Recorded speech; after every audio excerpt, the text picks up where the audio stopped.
Baie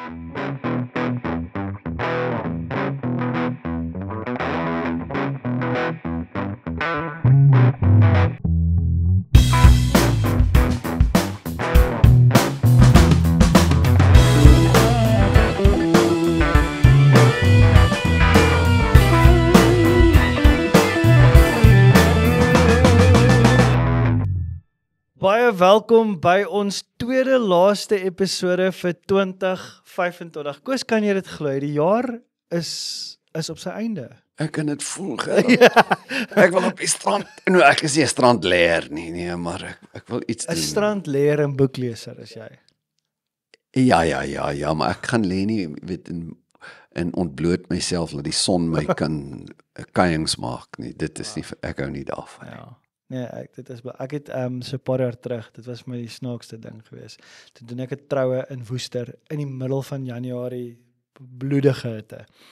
En by die troue was daar baie omtrent al die mans, die bruidegom ingesluit, het geen hare op hulle kop nie. So toe het hulle nou buite getrou en by die deur, die ingang van die seremonie, was daar 2 mense met so 'n spuitkannetjie van sonbrandroom en al die mans het op hulle koppe gespuit en gaan ingestap en hulle het geweet hulle gaan daai dag, maar dit was vir my die snaakste ding, want almal daai het die hare gehad. So ek verstaan, Koos, dat jy nie daarvan lê nie. So, ons is aan die einde van die jaar. Dit is so verskriklik vinnig wat dit verbygekom het en daar's nog hierdie week se episode en volgende week se episode oor en dan is ons klaar vir 2025. Nou vandag gaan ons so 'n bietjie afwyk van die tema, maar ook nie regtig nie. En dan volgende week praat ons oor Kersfees en dan is ons klaar. So ek sien uit daarna. So, Koos, ons is amper aan die einde van hierdie reeks wat ons doen, aangetrek vir die lewe, waar ons praat oor die wapenrusting van God. En jy het Sondag gepraat oor die helm van verlossing. En dit was wonderlik. As jy dit nie gekyk het nie, gaan kyk daarna. Koos het jy spesifiek gepraat oor die 3 konsepte. Wat vir my so interessant is, dat ons was verlos, of is verlos, of ons was verlos, ons word verlos, en ons gaan verlos word. En dit is nogal 'n wonderlike idee om jou kop rondom te kry, so dankie daarvoor. Maar deel van die skepingsverhaal af, kan ons iets sien van 'n patroon, 'n ritme van rus, wat amper deel is van ons mense, amper die redding vir ons as mens, amper deel van ons verlossing is die ritme wat vir ons gewys word om te rus. En dit is net baie mooi eintlik, pas so mooi in by hierdie tyd van die jaar wat ons nou ingaan amper in 'n rustydperk in, wat die Bybel ons vertel van om so 'n ruslewe te kan leef.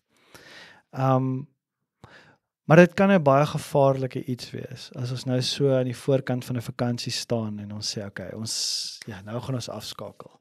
Ons gaan nie, ons rus van Bybel lees, ons rus van bid, ons rus van verhoudings, ons rus van kerk, ons rus van al die dinge. Kom ons gesels oor, wat sal ons sê is die Bybelse manier van dink oor rus? Ja, dis nou 'n massiewe begrip in die Bybel, die hele idee van Shalom. Daar moet gesond wees, 'n heel wees, 'n nuwe stuk vrede en rus in 'n mens se hele manier van leef kom. En reg deur die Ou Testament is daar so 'n soort van 'n projeksie. Die Nuwe Testament herinterpreteer die hele woord Shalom en selfs Shabbat van die Ou Testament. In Jesus sê, kom na my toe, almal wat vermoeid en belas is. Ek sal julle Shalom gee. En dan maak Hebreërs skrywer nog 'n groter sprong in Hebreërs 4. Hy sê oor en oor in Hebreërs 3, is baie interessant as die groepe dit in ons sirkels dit wil lees, Hebreërs 3 en 4, sê hy, daarom soos die skrif sê, vandag, as julle sy stem hoor, verhard julle hart nie, vandag, solank as dit vandag genoem word, oor en oor, leef in 'n daaglikse ritme om God te hoor. En dan eindig hy met die begrip, want daar bly dan 'n sabbatsrus vir die volk van God. Hier maak hy die Sabbat 'n soort lewe. So die Ou Testament, soos baie van die Ou Testament begrippe, eintlik heenwys na die toekoms. Die offers, ons offer nie meer spesifiek, ons slag nie meer diere nie. Maar ons gooi nie die idee van 'n offer weg nie. Ons weet nou wie was die offerlam. En ons glo in hom en ons keer aanhoudend daarheen terug. En as ons die nagmaal eet, dan weet ons dis die lam wat vir my geslag is. So ons het die betekenis, die ingrypende, ware betekenis van die Ou Testament offers en wet in die offer van Christus. So ook die Shalom van die Ou Testament, die Shabbat. Hebreërs 4 sê, daai Sabbatsrus is 'n soort lewe. Dit sal nou nie beteken, ek het nooit 'n dag in die week waar ek afskakel nie, maar dit sal ook beteken dat ek nou nie meer 'n baie kliniese kyk na, watter dag en hoe. Ek het Christus se soort rus in my lewe begin toelaat, en dit is selfs goed om te sê, daar is 'n dag wat ek eenkant sit. Die Nuwe Testamentiese kerk het die opstandingsdag gevat om alles te stop en te vier en die nagmaal te gebruik. Maar ons praat nou nie eintlik oor 'n dag nie. Ons praat oor 'n beginsel, dat ek Shalom in my lewe moet sit. Dis interessant, want ek dink baie keer het ons natuurlik die wet in die Ou Testament was nie, dit is wat Jesus kom vervul het. Maar Jesus het nie dit kom afskakel en gesê, dit was alles net sleg en verkeerd, en daarom moet ons nie daarna kyk, want daar, soos jy sê, die beginsel daarvan is eintlik die ding wat ons moet na kyk, die offers, ons moet kyk na, en dit is dieselfde nou met die Sabbatdag, die Shabbat, is dit, daai beginsel is vir ons belangrik om dit in te bou in ons lewe, en sodat ons Shalom kan kry. So dit is van my eintlik so mooi uitgestaan het, nou toe jy praat van, die dinge wat ons baie keer, ons maak amper die wette so sleg, ons maak dit amper so ver van onsself, dat ons net nie na die wette toe gaan nie, want Jesus het dit kom vervolmaak, maar hy het eintlik daardeur die mensdom wat nie 'n Bybel gehad het nie, kom leer, maar dit is hoe 'n lewe lyk. Ons het 'n lewe van offer, ons moet 'n lewe van ons eie lewens offer, ons het 'n offer nodig vir ons, om iemand moet vir ons kom opoffer, maar ek moet ook 'n opofferende lewe leef, en ek moet ook 'n ruslewe leef. En daai beginsels is verskriklik belangrik so dit is al van die begin van, dit is al 'n deel van die skepingsverhaal vir ons, om te moet kan rus. Ja, nou moet 'n ou vra, wat leer 'n ou uit daardie verhale, en wat is die soort rus wat Christus vir ons bring? Die groot eerste beginsel vir my, uit die Sabbat beginsel, is dat die mens gebore is, gemaak is. Die eerste dag wat die mens, kom ons sê, wakker word. Die mens word gemaak op watter dag? Die 6de dag. So, dag 1 vir die mens na die skepping. Kom ons vat die betekenis van daardie verhaal. Hy word eintlik wakker op dag 1, op 'n rusdag. Hy word wakker in die Sabbat. So vanuit 'n rus, vanuit 'n verhouding, pak ek my lewe aan. En wat gebeur als op so 'n rusdag? God het na sy werk gekyk en gesê, dit is goed. Hoe kyk ek na my lewe? Hoe kyk ek, wat is goed en wat is nie goed nie? En ek sou sê, as ons nou die vakansietyd ingaan, dat ons nie so afskakel dat ons terugkom en daar is geen vlam in ons lewe nie. Ek dink jy moet so afskakel dat jy eintlik aanskakel. Dat jy steek die vlamme aan in hierdie rus. Jy en jou vrou, meer tye saam, 'n innigheid, jy en jou kinders, jy en jouself. Wat hou jy van om te doen? Jy lê en lees, jy gaan vang 'n visie, nooi vriende oor vir 'n braai, jy en jou vriende. Dit eintlik is, ek dink, so 'n rustyd, die herstel, die Shalom, die heelsaamheid in my verhoudings. My verhouding met myself, my verhouding met die naaste mense in my lewe, die vriende wat ek het, en net daardie wees saam. As as jy terugkom, baie mense kom terug van 'n vakansie af moer as wat hulle gegaan het. Nou daar is iets daarvan, is moeg in die sin van, ons het 'n klomp goed gedoen, maar jy moenie emosioneel moeg wees nie. Daar moet 'n diep gevoel wees, ons het naby aan mekaar gekom. Ja, daai konsep van ons rus baie keer van dinge af. So, ek het 'n wille jaar gehad, ek het nou rus nodig. Dan begin jy jou jaar op 'n 0. Maar wat as jy sê ek rus vir 2026 nou. So ons gaan nou in hierdie rustydperk in en sodat wanneer ek 2026 begin, is ek nie op 'n agterstand met my verhoudings, met my verhouding met God. Ek is nie net op datum nie, maar ek is reg vir hierdie jaar wat nou. Dit is presies die sabbatsbeginsel, ja, né? Want die mens het begin in daai eerste dag. Ek rus nou vir hierdie lewe wat nou gaan gebeur. Genesis 1, dan het jy nou juist, as mens nou lees na die skepingsverhaal, en as jy aan die einde van die skepingsverhaal kom, en God sê, en dit was goed. Die perfekte shalom was in daai oomblik daar vir die mens. Die hele ritme van die skepping en alles, die prentjie van shalom is daar vir ons te vind in daai skepingsdoel. En in die Ou Testament, soos jy nou gesê het, jy weet, die woord in ons Bybel shalom word vertaal as vrede, maar wat shalom meer doen is die woord shalom betaal van iets wat volledig is, iets wat heel is. Daar's geen krake nie, daar's niks fout nie, daar's niks uit plek uit nie. In Joshua 8 vers 31 dan word shalom beskryf as 'n heel steen sonder enige krake of enige Engels blemish of niks fout met daai steen nie. So 'n prentjie van 'n volledige muur. Wat ons niks fout, daar's nie enige gate in die muur, is 'n volledige muur. Dit verwys na iets wat kompleks is, maar ook terselfdertyd baie dele het wat in 'n toestand van heelheid en volledigheid is. 'n Komplekse stelsel wat werk. So byvoorbeeld in Job 5 vers 24, toe hy sê, en jy sal uitvind dat jou tent in vrede is, wat sê shalom.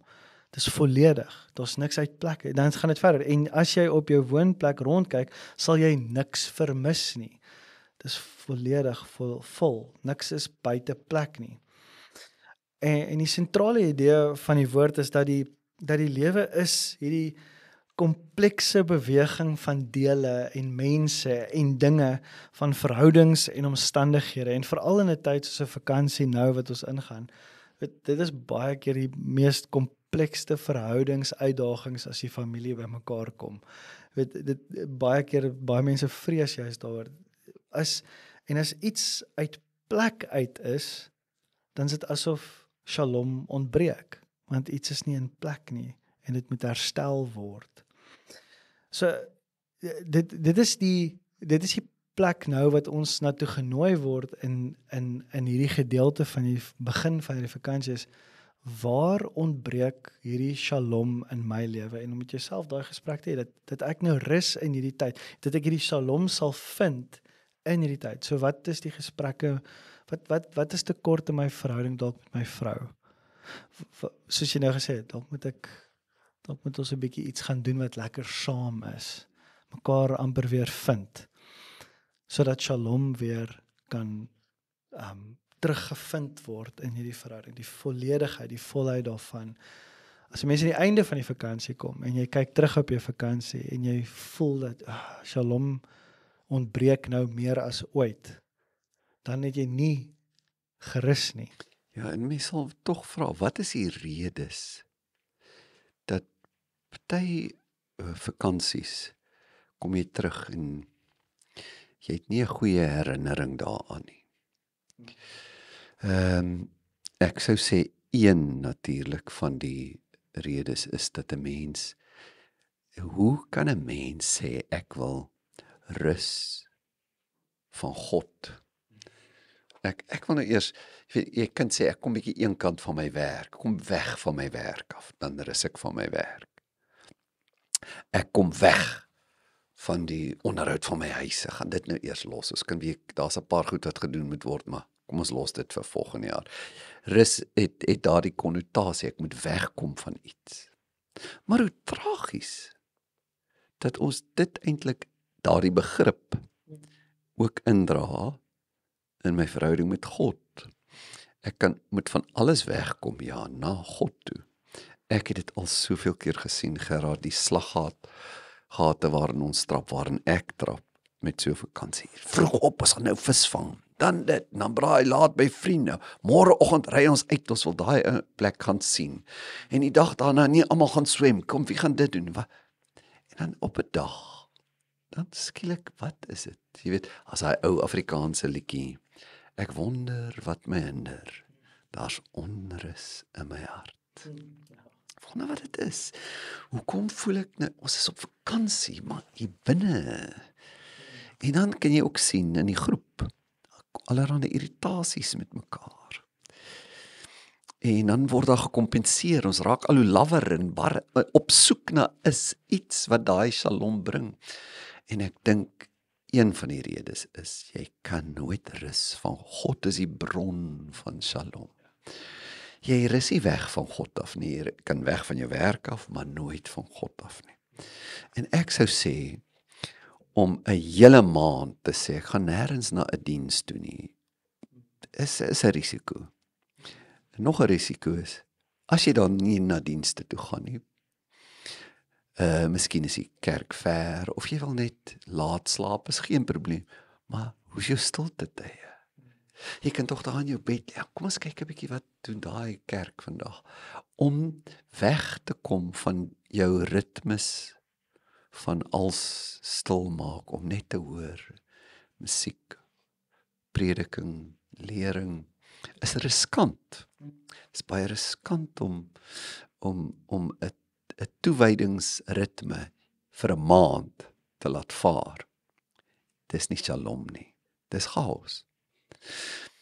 'n Ander ding, Gerard, wat ek nou net so aangeraak het, wat vakansies nie die vlam vir jou aansteek nie, maar jou totaal uitgedoof terug huis toe bring, dink ek is, dat te besig wees in 'n vakansie. Te besig en te haastig. Ons moet 'n klomp goed inpas. Mens kan dit verstaan as jy byvoorbeeld op 'n oorseese toer gaan, en daar's baie goed wat jy moet doen, en jy kan nie 3-4 dae by elke mooi plek gaan stop nie. Jy bære as dit ware die prentjies en kort ervarings om later half te herkou aan. Dis te verstaan, en gewoonlik kom 'n mens dan 'n bietjie moeg terug van so 'n soort toer af, en is wys om dan te sê, kom ek hou van die Engelse woord wat ek vir Afrikaans het, kom ek reminis 'n bietjie. Is dit 'n dag, kom ons kyk die foto's, kom ek en jy gaan eet uit vanaand, en dan kyk ons die foto's van daai dag en die, dan kry jy die balans van so baie mense toer vir 'n vakansie, en dan as die toer van so aard is, jy weet, ek het baie geld betaal en ons moet besig wees. Wees wys. Sit 'n week by as jy by die huis is. Laat die toer, laat jou siel die toer inhaal. Dat jy weer kan, nou lê hy binne. Haastigheid, te besig wees. Geen toewyding nie. Natuurlik kan doen 'n mens soms dinge aan jou liggaam in so 'n vakansie. Ek het nog nooit nie, maar ek weet ander mense doen dit, jy weet. Jy gaan draf nie meer nie, of jy eet so omtrent 3-4 keer meer as gewoonlik, en jy drink nou sommer so elke dag nie net 1 glasie wyn nie, is 1 glas wyn, ja, net, en daar's wysheid om 'n vakansie shalom te maak. En soos al die beginsels van die lewe, is dit om vanuit 'n sentrale plek elke dag te vertrek. Here, U is my rus. Kom na my toe, almal wat vermoeid en belas is, ook met jou jaar. Kom na my toe, moenie van my af weghardloop nie. Dit sou ek vir ons mense wil toewens en sê, kry 'n vakansieritme saam met die Here. En dit sal die beste vakansie wees wat jy ooit gehad het. So. Johannes 14 vers 27, dan is die woord, dan word die woord in ons vertaling sê, vrede laat ek vir julle na, my vrede gee ek aan julle. Dit is die woord shalom, maar as dit nou in die Grieks is die woord eirene, wat nou die Hebreëus is shalom. Maar so hy sê vrede, volheid, weet die volheid van lewe. En daai konsep, as ek moet sê, as er nou een idee is wat die hele jaar met my, wat ek mee reis is om die volheid van lewe wat in hom lê, daai idee van die volheid van lewe, volledig. Jy weet, as ek nou moet dink, my lewe as ek nou moet sê, ek het 'n vol lewe geleef. Wat beteken dit? Dit beteken ek het met hom geleef. So, dis die soort lewe wat hy vir ons gee. En dis soos jy sê, is 'n onbewustelik iets. Ek het nog nooit iemand ontmoet wat gesê het ek gaan nou hierdie vakansie gaan ek nou gaan bietjie afvat van my verhouding met my ritme met God. Ek gaan 'n bietjie vakansie vat. Ek het dit nodig. Ek het nog nooit iemand dit hoor sê nie, maar ek het baie mense dit al gesien doen en ek self dit al baie gedoen. Maar dan sit half daai ek beweeg weg van hierdie vrede en hierdie volheid van lewe wat ek soek in dit wat ek eintlik probeer vind in die vakansietyd. Die prentjie, die ritme in die Bybel sien ons nou dat daar was in Genesis 1 en 2 lees ons van hierdie volledige vrede, shalom. Genesis 3 breek ons daarvan af weg, die mensdom die val. Maar dan sal ook weer hoe God kom en Jesus het gekom en dis juist wat ons nou hier vier oor hierdie vakansietydperk, die koms van Jesus, wat weer vir ons dit moontlik maak om hierdie vrede te kan beleef. As dit nie was vir hierdie Kerstyd wat nou voorlê nie, waar ons volgende week meer oor gaan gesels, dan het ons nie hierdie vrede ooit, ons sal dit nie weer kan kry nie, ons sal vir ewig, maak nie saak hoe baie ons rus nie, maar die vrede het gekom, en dit is juist wat ons fokus moet hê in hierdie vakansietyd. Ja, hoe dom sal 'n mens tog nie wees om te sê, hoorie, ek het nou so dors geword, ek is so dors, ek moet nou eers net 'n bietjie wegkom van hierdie fontein af. Ek is nou net te dors. Regtig, ek kan nou nie meer by hierdie water wees nie. So laat ons nie op vakansie gaan en dors terugkom nie of moeg nie. Daar is 'n stroom en daar is 'n vredegewer. Dankie. Ek wil afsluit met Romeine 5 vers 1 wat sê God het ons dan nou vrygespreek deurdat ons glo.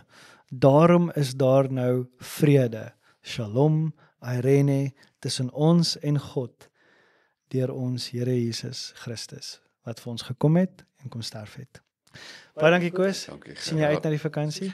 Ek begin uitsien, maar hier's nog 'n paar dingetjies wat ons moet doen. 'n hele paar dinge wat nog moet gebeur, maar ons sien nog steeds uit om bietjie te kan in Shalom rus. Ek hoop jy sien uit. Onthou volgende week is ons laaste episode en julle kan as in klein groepe nou begin bespreek. Wat gaan julle die week daarna doen? Nou gaan julle bietjie saam braai, saam kuier. Wie gaan julle oornooi en sommer nou al te begin beplan in hierdie besige Shalom vakansie wat voorlê. Ek hoop jy het 'n lekker week verder. Tot volgende week vir die laaste keer. Totsiens.